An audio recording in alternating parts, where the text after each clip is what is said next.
A5 ನ್ಯೂಸ್ಗೆ ಸ್ವಾಗತ. ನಾನು ನಿಮ್ಮ ಲಕ್ಷ್ಮೀ ಶ್ರೀನಿವಾಸ್.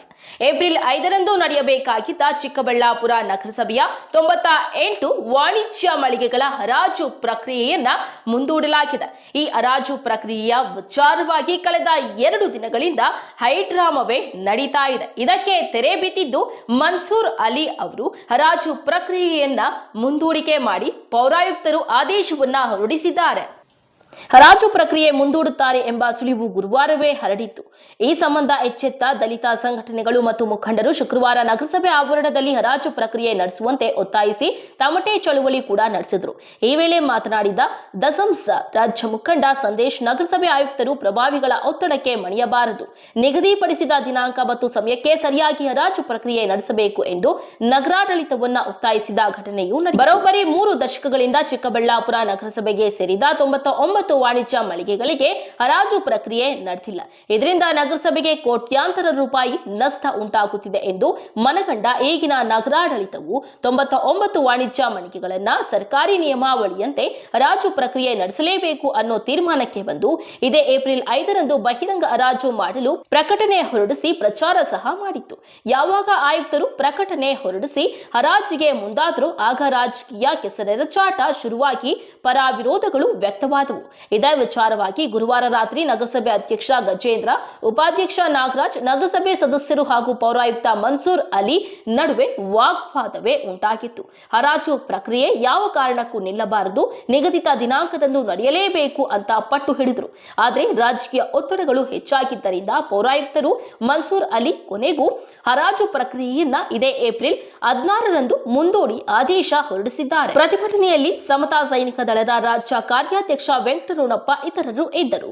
ಏನ್ ವಿಚಾರ ಅಂದ್ರೆ ನಮ್ಮ ಚಿಕ್ಕಬಳ್ಳಾಪುರ MLA ಪ್ರದೀಪ್ ಈಶ್ವರ್ ಅವರು ಬರ್ತಾ ಹಿಟ್ಲರ್ ಆಗ್ತಾ ಇದ್ದಾರೆ.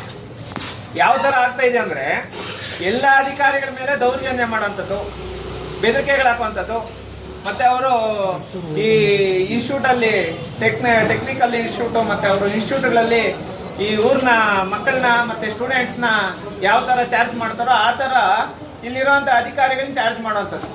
ನಗರಸಭೆಯಲ್ಲಿ ನೋಡಿ 3/3/2025 ತಾರೀಕು ಅಲ್ಲಿರುವಂತ ಸಂತೆ ಮೈದಾನದ ಮಳಿಗೆಗಳನ್ನ ಹರಾಜು ಹಾಕ್ಬೇಕು ಅಂತ ನಗರಸಭೆ ಕಮಿಷನರ್ ಅವರು ಇದಕ್ಕೆ ಸಂಬಂಧಪಟ್ಟಂಗೆ ಸಾರ್ವಜನಿಕ ಪ್ರಕಟಣೆ ಕೊಟ್ಟಿರ್ತಾರೆ ಸರ್. ಈ ಸಾರ್ವಜನಿಕ ಪ್ರಕಟಣೆ ಕೊಟ್ಟಿರೋಂಥ ಸಮಯದಲ್ಲಿ ಸಂತೆ ಮೈದಾನದಲ್ಲಿ ಪ್ರದೀಪ್ ಈಶ್ವರ್ ಅವರ ಸಮುದಾಯದವರು ಒಂದಷ್ಟು ದುಡ್ಡಿರೋಂಥವ್ರು, ಶ್ರೀಮಂತರು, ಬಡವರಲ್ಲ ಅವರು.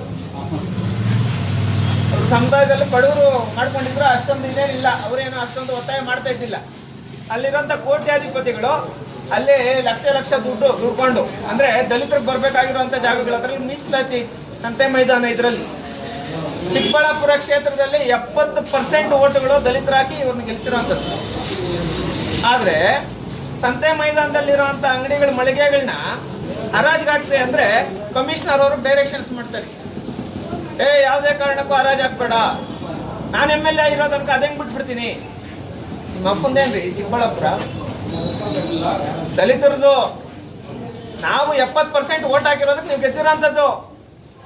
ಇವತ್ತಿಷ್ಟು ಧೋರಣೆ ಮಾಡೋಂಥದ್ದ? ಅನೌನ್ಸ್ ಮಾಡಿ ಹರಾಜ್ ಹಾಕ್ತೀವಿ ಅಂತ ಹೇಳ್ಬಿಟ್ಟು ಅನೌನ್ಸ್ ಮಾಡಿರೋಂಥ ಕರಪತ್ರ ಕೈಯಲ್ಲೈತೆ. ಇವ್ರ ಅಧಿಕಾರಿಗಳಿಗೆ ಬೆದರಿಕೆ ಹಾಕುವಂಥದ್ದು, ಯಾವುದೇ ಕಾರಣಕ್ಕೂ ನೀನು ಹರಾಜ್ ಕೂಗಬಾರ್ದು ಅಂತ. ಹರಾಜ್ ಕೂಗಿದ್ರೆ ಹೆಸರುಗಳು ಬರ್ತೈತೆ. ಹರಾಜ್ ಕೂಗಿದಾಗ ಎಲ್ಲ ಒಂದ್ ಕಡೆ ದಲಿತರು ಒಂದಷ್ಟು ಅಂಗಡಿಗಳನ್ನ ಎಲ್ಲ ಒಂದ್ ಕಡೆ ಇಟ್ಕೊಳ್ಳೋವಂಥದ್ದು, ಅವರು ಏನೋ ಅವ್ರು ಎಲ್ಲರೂ ಯಾರೋ ಒಬ್ಬ ಬಡವ ಇಂಪ್ರೂವ್ಮೆಂಟ್ ಆಗುವಂಥದ್ದು, ಒಳ್ಳೆ ಆಗುವಂಥ ಕೆಲಸ ನಡೀತೈತಿ. ಆದ್ರೆ ಇವ್ರು ಬೆದರಿಕೆಗಳು ಹಾಕುವಂಥದ್ದು, ಹಿಂಗ್ ಮಾಡೋಂಥದ್ದು ದಲಿತ ವಿರೋಧಿ ಆಗ್ತಿದೆ ಅನ್ಸರಿ. ಇವತ್ತಿಂದ ಪ್ರದೀಪ್ ಈಶ್ವರ್ ಅವರು ಚಿಕ್ಕಬಳ್ಳಾಪುರದಲ್ಲಿ ದಲಿತ ವಿರೋಧಿ ಅಂತ ಹೇಳ್ತಾ ಇದೀವಿ.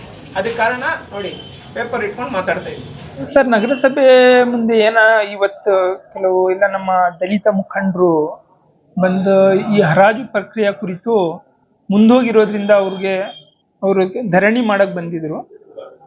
ಅವ್ರಿಗೆ ನಾವೆಲ್ಲ ತಿಳಿಸಿದೀವಿ. ಅವ್ರಿಗೇನು ಸ್ವಲ್ಪ ಮಿಸ್ಕಾನ್ಸೆಪ್ಷನ್ ಏನಾಗಿದೆ ಅಂತ ಹೇಳಿದ್ರೆ, ಈ ಬಜೆಟ್ ನಾವು ರಿಸರ್ವೇಶನ್ ಶಾಪ್ ಅಂಗಡಿ ಮಳಿಗೆಗಳಿಗೆ ಮಾಡಿದೀವಿ, ಆ ರಿಸರ್ವೇಶನ್ ರದ್ದು ಮಾಡೋಕ್ಕೋಸ್ಕರ ಯಾರೋ ಒತ್ತಡ ಹಾಕಿ ಇದನ್ನು ಮುಂದೆ ಹಾಕಿದ್ದಾರೆ, ಇದು ರದ್ದು ಮಾಡಿದ್ದಾರೆ ಅನ್ನೋ ಮಾಹಿತಿ ಇತ್ತು. ಹಾಗಾಗಿ ನಾವು ಹೇಳಿದ್ದೀನಿ, ಇದು ನಮ್ಮ ಬಜೆಟ್ ಇದ್ದಿದ್ರಿಂದ ಇದು ಆಡಳಿತಾತ್ಮಕ ಹಿತದೃಷ್ಟಿಯಿಂದ ನಾವು ಮುಂದೆ ಹಾಕಿದ್ದೀವಿ. ಇದರಲ್ಲಿ ಯಾವುದೇ ಗೊಂದಲ ಬೇಡ. 16ನೇ ತಾರೀಕು ಈ ಟೆಂಡರ್ ಪ್ರಕ್ರಿಯೆಯನ್ನು ಏನು ಹರಾಜು ಪ್ರಕ್ರಿಯೆಯನ್ನು ಮುಗಿಸ್ತೀವಂತ ಅವ್ರಿಗೆ ಈಗ ಆಲ್ರೆಡಿ ನಾನು ಹೇಳಿದ್ದೀನಿ ಸರ್. ಅಧ್ಯಕ್ಷ ಉಪಾಧ್ಯಕ್ಷರಿಗೂ ಸಹ ನಿನ್ನೆನೆ ಚರ್ಚೆ ನಡೆಸಿ ಅವ್ರಿಗೂ ಮಾಹಿತಿ ಮುಂದೂಡಿರುವ ಬಗ್ಗೆ ಮಾಹಿತಿ ಕೊಟ್ಟಿದ್ದೀನಿ ಸರ್.